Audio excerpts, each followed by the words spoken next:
Жалпы жасанды интеллект деп жаңа біз айтқандай ол өте қатты бір қиын күрделі ұғым емес. Біріншіден бізде математикалық қабілетімізді арттырacak. Біраз математикалық формулалар керек. Жасанды интеллектте қазір мен білгенде бір 30-дан астам бір студенттер математиканы жақсы оқу керек дейсіз ғой. Бір 30-дан астам бір алгоритм бар.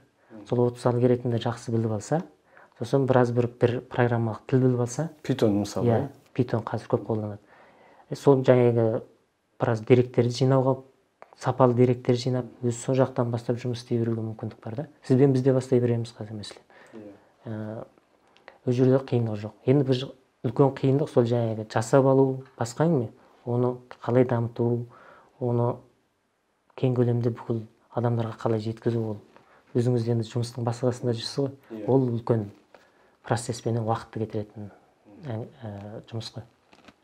Жалпы болашақта үлкен мүмкіндіктер бар, үйрену керек. Әрбір адам IT-ді түсіну керек.